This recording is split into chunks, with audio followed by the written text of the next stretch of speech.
Kadosh Boker Or, I wanted to share with you a beautiful Dvar Torah to do with Elul. Do you know that there was a concept explained to us, Ani ledodi vedodi li? We know that these are the 40 days of Rosh Hashanah from already Elul until Yom Kippur. We have 40 days. And there was once a story just to show what were we supposed to prepare ourselves during these days. There was a boy, Yossi, that he wasn't a boy anymore. He was already a man growing up, and he was going in his office, one side to other side. He was a contractor, and he had no jobs. So nobody's taking him. So he's looking at his watch, and he's trying to say, he's all atzmani, all nervous, doesn't know what to do. So outside, you've got a beautiful sign, Yossi Shiputzim v'Kablanut Ba'am. Yeah, so this Yossi, he's the one that's in charge of whether it's going to be contractors and other things. And it was a beautiful sign right outside, and it looks very nice. But no matter what, nobody's coming in, nobody's doing anything. So he was very, very young, right? This is a year before he's getting married. So what happened is that he understood, right, that he went to his uncle. His uncle was a rich guy. And the uncle comes and he says, listen, Yossi, instead of coming and starting to work or doing things, you know what? I'm going to come and I'm going to give you the money. Go to learn a mikzoah, learn a profession. And then when you come out, you're going to have it. So that's what he did. He learned the profession. He became a professional, the contractor, the engineer, all these things. He knows how to do all these things. Perfect. And but right now, he's got nothing again. So what happened is that he's there doing nothing. He doesn't have anybody coming. So his friend comes to him and he tells him, listen, right, why don't you go to your uncle again? He says, what? So yeah, go to your uncle again. He's got a lot of rich friends. Tell him your problems. And maybe he'll also try to be Misader Otcha. He's going to try to help you out, to try to get you the job, to try to get you everything. He says, okay, fine. Okay. So he comes and he tells his uncle, he goes again, has another meeting. He tells his uncle, listen, I don't have anybody. Now I have the degree, I have everything, but I just don't have any clients. So the uncle thinks and he says, you know what? How about this? I wanted to build an incredible villa, a big, huge mansion. Yeah. So he says, I've got a big plot in the middle of the center of the city. Yeah. I think it'll be incredible. I want you to build it, but I want you to make it the best there is. Don't come and start being cheap or this. I want you to get the best, whether it's of the, whether it's talking about the utensils, the material, everything. Nothing. Don't even save a penny. Everything has to be Sug Aleph Aleph, means A++, the best of the best, the creme de la creme. So, okay, fine. So he comes and, he's incredible. And he tells him, I'm going to pay you. I'm going to pay you cash, right? And fine.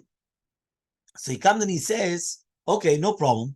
Yossi comes, he starts crying because he's so emotional, right? From all this incredible, the feelings and everything. He tells his uncle, thank you so much. They come, they sign, and he goes off.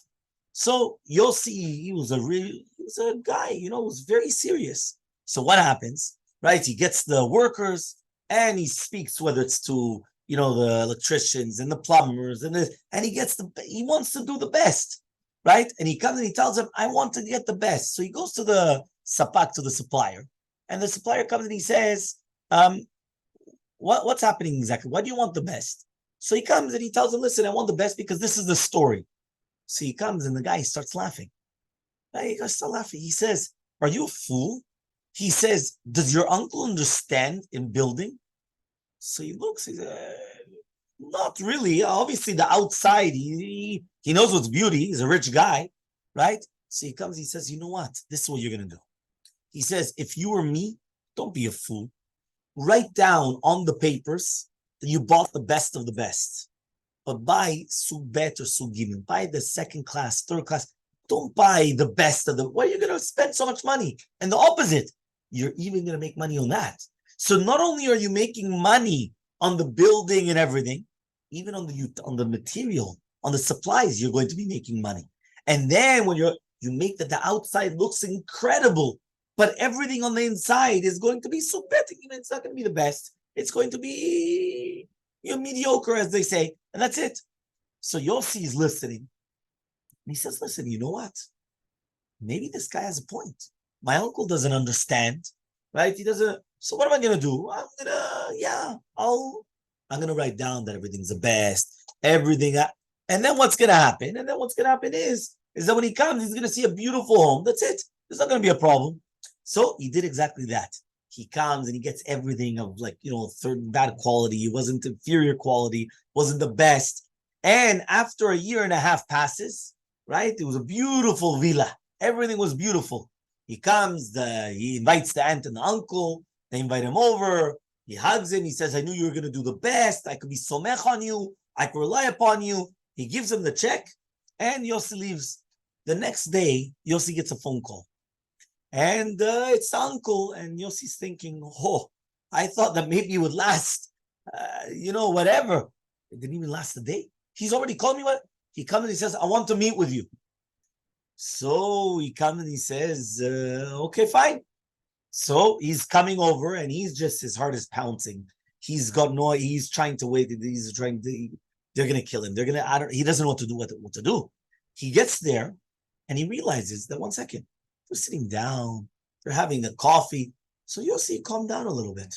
Yeah, he comes, he tells you, cake, this, that. And all of a sudden he comes and he says, no, yeah, Yossi, why don't we invite you? So he says, I don't know. Yeah. So the uncle comes and he says, listen, we were thinking about it, right? And we said, listen, this is an incredible house. It looks beautiful and everything is, but you know what? At our age, we're going to start coming and start moving houses and doing it. It's not, we're already older. We have everything that we need. So Yossi asks, okay, so what do you want to do then? So he comes and he says, we have a surprise for you. You know what the surprise for you is? He says, after we started coming back, forth, we want to give you as a present this house. You got engaged in the middle, you got married, you're a newlywed couple, you don't have a house. Here, you have a villa, you have a mansion in the middle of the city. Yeah, here's the shtar, this is where we're coming, we're handing over the property, here's the title, everything, take the keys, it's all yours for a long time. What happened? All of a sudden, they hear boom. What happened? Yossi fainted. He became all white, pale, and he fainted on the spot. Yeah? Why? This mashal, say people, is exactly what happens during the month of Elul. During the month of Elul, HaKadosh Baruch Hu comes and he tells us we have to build ourselves. We have to become better people. We're going to have to come and we're going to have to build on the inside and the outside and everything that's going on.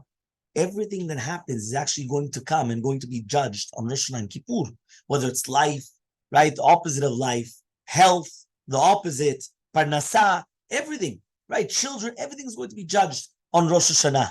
These days, they're so important. So HaKadosh Baruch Hu wants us to give us a head. Come, do teshuvah. And what happens? If we're just going to come and fake ourselves out, ki'ilu, that on the outside we look all proper, but on the inside we're not actually building anything properly, HaKadosh Baruch Hu comes and he says, what you just did now, you built, that's you for the rest of the year. That's yours. So therefore, we don't want to faint. We don't want to come and say, but if only I would have known that you're going to give it back to me, I would have used the best of the best, because it doesn't make sense. Now I lost out everything. I have a house which is basically falling apart that only looks nice on the outside, but nothing else. And that's it. So I wanted to finish with the words of Mishabura. When the Mishabura says, Ani ledodi v'dodili, which is the Rashet Tevot, I am to my beloved, and my beloved is to me, the first letters is Elul. Ani ledodi, Aleph Lamed, ledodi li. Rashet Tevot Elul, the Sofet Tevot, the last letters is Yod, Yod, Yod, Yod. Ani, Yod. Ledodi, Yod. Vedodi, Yod, Li, Yod, Yod, Yod, Yod, Yod, 10, 10, 10, 10, 4 tens is 40. These are the 40 days from Rosh Chodesh until Yom Kippurim. These days, we are so close to HaKadosh Baruch Hu. And why, actually? Right? Because he's waiting for us to come and to build ourselves. He wants us to become closer to him. He wants us to become, in Lashon Dod is Yedidut, to become our best friends. And therefore, he comes and he says it's so important for us to come and to understand that that's what we're doing. The shofar, we blow the shofar, Shipru ma'asechem, fix your actions. We want to do mitzvot, much more mitzvot, more serious, to understand. I actually saw something incredible that says, why do we compare Hashem here to our beloved one? to our dad, to our uncle, who's so beloved. Why? He comes and he says, because there's something very interesting. Even a husband and a wife, you decide who's going to become your wife, or you decide who's going to become your husband. And then what we do is we actually decide and we say, you know what, I'm going to get married. And just like Chas, right, just like Baruch Hashem, people get married, Chas Shalom, sometimes they depart. He says there's one thing that you don't choose. You don't choose your family. When a person is born, they don't choose their family. So HaKadosh Baruch Hu comes and he says, no matter what's going to happen, I'm always going to be your beloved one. I'm always going to be your uncle. There's nothing that will ever change that. A husband and a wife, things, unfortunately, they could change. And Chas Shalom, something could happen, and then that's it. But this is something that can never change. And that's why what we have to learn to ourselves is that to utilize this entire month to say, this is a month of building. What am I going to build? Am I going to build it on the outside? We all look like tzaddikim, but then on the inside, it's all rotten. And then Chas Shalom, HaKadosh Baruch Hu says, this is what you have for the rest of the year. This is what you have for the rest of your life. But then everything's rotten. So therefore, what we have to do is we have to try to build inside out everything perfect. We have to try to do teshuvah. We have to try to become better. Be'ezrat Hashem, hopefully we'll be able to be zochet, to have teshuvah me'avah, teshuvah shlema, right? Be'ezrat Hashem, imina v'yameinu, amen.